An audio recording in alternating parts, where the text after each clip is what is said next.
राम मंदिर की कहानी। मस्जिद बनने के 330 साल बाद शुरू हुई थी हक की जंग, 134 साल चली कानूनी लड़ाई। जाने सब कुछ।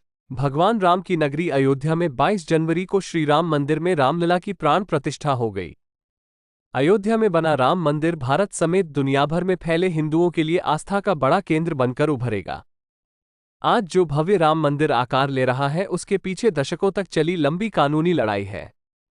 अयोध्या में राम मंदिर निर्माण का सफर काफी चुनौतियों भरा रहा है। बाबरी विवाद, अदालतों में चली लंबी लड़ाई और फिर शीर्ष अदालत के फैसले के बाद मंदिर का निर्माण शुरू होना। अब देशवासियों का 22 जनवरी का इंतजार लगभग खत्म हो गया है। 1528 अयोध्या में राम जन्मभूमि पर मस्जिद बनने से शुरू हुआ विवाद। आइए अब आपको इतिहास में लेकर चलते हैं। किस्सा 1526 से शुरू होता है। ये वो साल था जब मुगल शासक बाबर भारत आया। 2 साल बाद बाबर के सूबेदार मीर बाकी ने अयोध्या में एक मस्जिद बनवाई। यह मस्जिद उसी जगह बनी जहां भगवान राम का जन्म हुआ था। बाबर के सम्मान में मीर बाकी ने इस मस्जिद का नाम बाबरी मस्जिद दिया। ये वो दौर था जब मुगल शासन पूरे देश में फैल रहा था। मुगलों और नवाबों के शासन के दौरान 1528 से 1853 तक इस मामले में हिंदू बहुत मुखर नहीं हो पाए। 19वीं सदी में मुगलों और नवाबों का शासन कमजोर पड़ने लगा। अंग्रेज हुकूमत प्रभावी हो चुकी थी।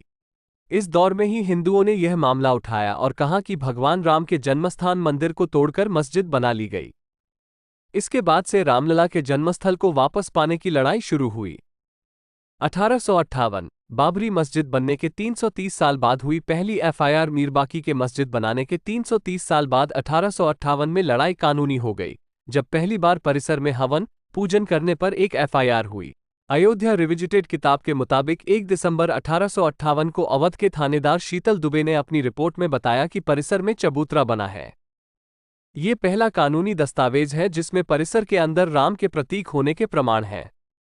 इसके बाद तारों की एक बाड़ खड़ी कर विवादित भूमि के आंतरिक और बाहरी परिसर में मुस्लिमों और हिंदुओं को अलग अलग पूजा और नमाज की इजाजत दी गई। 1885 जब अदालत पहुंची राम के लिए पक्के घर की बात 1858 में हुई घटना के 27 साल बाद 1885 में राम जन्मभूमि के लिए लड़ाई अदालत पहुंची।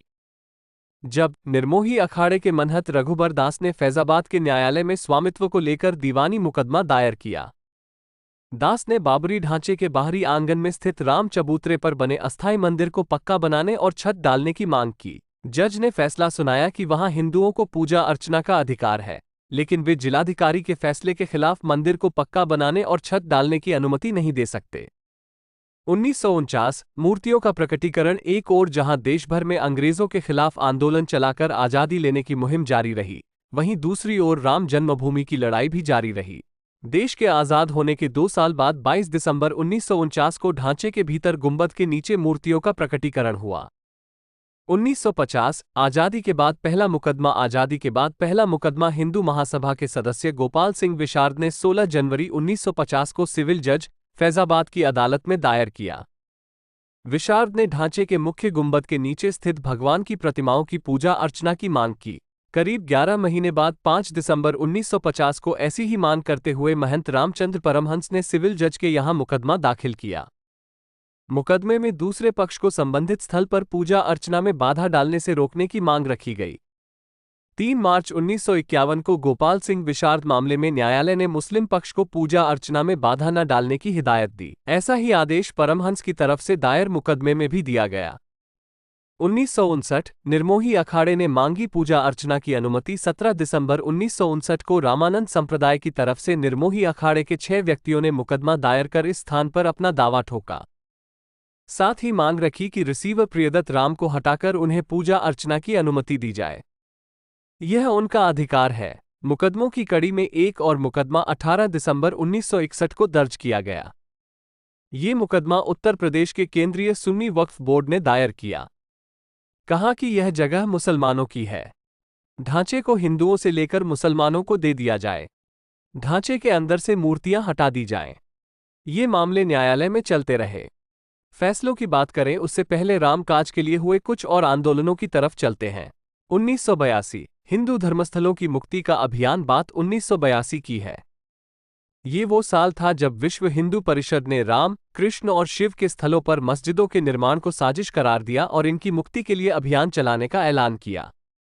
2 साल बाद 8 अप्रैल 1984 को दिल्ली में संत महात्माओं, हिंदू नेताओं ने अयोध्या के श्रीराम जन्मभूमि स्थल की मुक्ति और ताला खुलवाने को आंदोलन का फैसला किया। 1986 परिसर का ताला खुला। मुकदमों की बात हुई है तो फिर से कानूनी लड़ाई की ओर चलते हैं और बात फैसलों की करते हैं। एक फैसला 1 फरवरी 1986 को आया जब फैजाबाद के जिला न्यायाधीश केएम पांडेय ने स्थानीय अधिवक्ता उमेश पांडेय की अर्जी पर इस स्थल का ताला खोलने का आदेश दे दिया। फैसले के खिलाफ इलाहाबाद उच्च न्यायालय की लखनऊ खंडपीठ में दायर अपील खारिज हो गई। या 1989 राम जन्मभूमि पर मंदिर का शिलान्यास। जनवरी 1989 में प्रयाग में कुंभ मेले के दौरान मंदिर निर्माण के लिए गांव-गांव शिला पूजन कराने का फैसला हुआ। साथ ही 9 नवंबर 1989 को श्रीराम जन्मभूमि स्थल पर मंदिर के शिलान्यास की घोषणा की गई। काफी विवाद और खींचतान के बाद तत्कालीन प्रधानमंत्री राजीव गांधी ने शिलान्यास की इजाजत दे दी।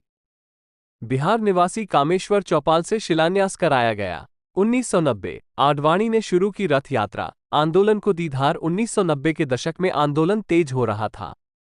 इस बीच सितंबर 1990 को लाल कृष्ण आडवाणी रथ यात्रा लेकर निकले। इस यात्रा ने राम जन्मभूमि आंदोलन को और धार दे दी। देश की राजनीति तेजी से बदल रही थी। आडवाणी गिरफ्तार हुए। गिरफ्तारी के साथ केंद्र में सत्ता परिवर्तन भी हुए। भाजपा के समर्थन से बनी जनता दल की सरकार गिर गई। कांग्रेस के समर्थन से चंद्रशेखर प्रधानमंत्री बने। ये सरकार भी ज्यादा नहीं चली। नए सिरे से चुनाव हुए और एक बार फिर केंद्र में कांग्रेस सत्ता में आई। इन सब के बीच आई वो ऐतिहासिक तारीख जिसका जिक्र किए बिना ये किस्सा पूरा नहीं हो सकता है। 1992 विवादित ढांचा गिरा। कल्याण सरकार बर्खास्त। तारीख थी 6 दिसंबर 1992। इस दिन अयोध्या पहुंचे हजारों कारसेवकों ने विवादित ढांचा गिरा दिया। इसकी जगह इसी दिन शाम को अस्थायी मंदिर बनाकर पूजा अर्चना शुरू कर दी। केंद्र की तत्कालीन पीवी नरसिम्हा राव सरकार ने राज्य की कल्याण सिंह सरकार सहित अन्य राज्यों की भाजपा सरकारों को भी बर्खास्त कर दिया। उत्तर प्रदेश सहित देश में कई जगह सांप्रदायिक हिंसा हुई, जिसमें अनेक लोगों की मौत हो गई। अयोध्या श्रीराम जन्मभूमि थाना में ढांचा ध्वंस मामले में भाजपा के कई नेताओं समेत हजारों लोगों पर मुकदमा दर्ज कर दिया गया। इसके साथ ही रामकाज की कानूनी लड़ाई में मुकदमों की संख्या में और इजाफा होने लगा। 1993 दर्शन पूजन की अनुमति मिल गई। बाबरी ढहाए जाने के 2 दिन बाद 8 दिसंबर 1992 को अयोध्या में कर्फ्यू लगा था। वकील हरिशंकर जैन ने उच्च न्यायालय की लखनऊ खंडपीठ में गुहार लगाई कि भगवान भूखे हैं, राम भोग की अनुमति दी जाए। करीब 25 दिन बाद 1 जनवरी 1993 को न्यायाधीश हरिनाथ तिलेरी ने दर्शन पूजन की अनुमति दे दी। 7 जनवरी 1993 को केंद्र सरकार ने ढांचे वाले स्थान और कल्याण सिंह सरकार द्वारा न्यास को दी गई भूमि सहित यहां पर कुल 67 एकड़ भूमि का अधिग्रहण कर लिया।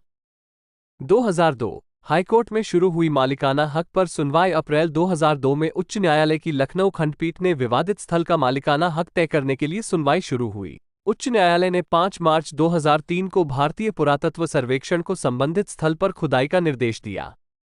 22 अगस्त 2003 को भारतीय पुरातत्व सर्वेक्षण ने न्यायालय को रिपोर्ट सौंपी। इसमें संबंधित स्थल पर जमीन के नीचे एक विशाल हिंदू धार्मिक ढांचा, मंदिर होने की बात कही गई। 2010 इलाहाबाद उच्च न्यायालय ने दिया ऐतिहासिक फैसला। 30 सितंबर 2010 को इलाहाबाद उच्च न्यायालय ने इस स्थल को तीनों पक्षों श्रीराम लला विराजमान, निर्मोही अखाड़ा और सुन्नी सेंट्रल वक्फ बोर्ड में बराबर बराबर बांटने का आदेश दिया। न्यायाधीशों ने बीच वाले गुंबद के नीचे जहां मूर्तियां थीं उसे जन्मस्थान माना। इसके बाद मामला सर्वोच्च न्यायालय पहुंचा। 21 मार्च 2017 को सर्वोच्च न्यायालय ने मध्यस्थता से मामले सुलझाने की पेशकश की। ये भी कहा कि दोनों पक्ष राजी हों तो वो भी इसके लिए तैयार है। 2017 सर्वोच्च न्यायालय द्वारा मध्यस्थता की पेशकश। अयोध्या में राम जन्मभूमि की लड़ाई अब देश की सर्वोच्च अदालत तक पहुंच चुकी थी। 21 मार्च 2017 को सर्वोच्च न्यायालय ने मध्यस्थता से मामले सुलझाने की पेशकश की। ये भी कहा कि दोनों पक्ष राजी हों तो वो भी इसके लिए तैयार है। 2019 सुप्रीम फैसला और मंदिर निर्माण का रास्ता साफ। 6 अगस्त 2019 को सर्वोच्च न्यायालय ने प्रतिदिन सुनवाई शुरू की। 16 अक्टूबर 2019 को सर्वोच्च न्यायालय में सुनवाई पूरी हुआ और कोर्ट ने फैसला सुरक्षित रख लिया। इससे पहले 40 दिन तक लगातार सुप्रीम कोर्ट में सुनवाई हुई। 9 नवंबर 2019 को 134 साल से चली आ रही लड़ाई में अब वक्त था अंतिम फैसले का। 9 नवंबर 2019 को सर्वोच्च न्यायालय ने संबंधित स्थल को श्रीराम जन्मभूमि माना और 2.77 एकड़ भूमि रामलला के स्वामित्व की मानी। वहीं निर्मोही अखाड़ा और सुन्नी वक्फ बोर्ड के दावों को खारिज कर दिया गया। इसके साथ ही कोर्ट ने निर्देश दिया कि मंदिर निर्माण के लिए केंद्र सरकार 3 महीने में ट्रस्ट बनाए और ट्रस्ट निर्मोही अखाड़े के एक प्रतिनिधि को शामिल करे।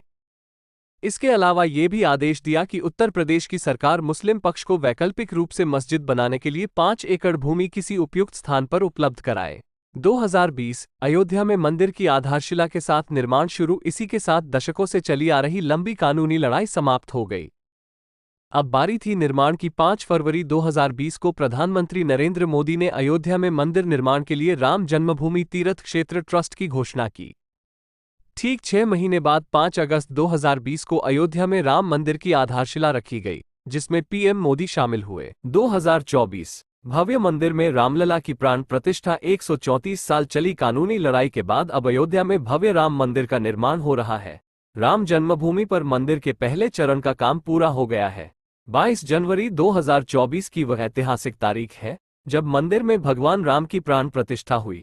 23 जनवरी से मंदिर आम लोगों के लिए खुल जाएगा।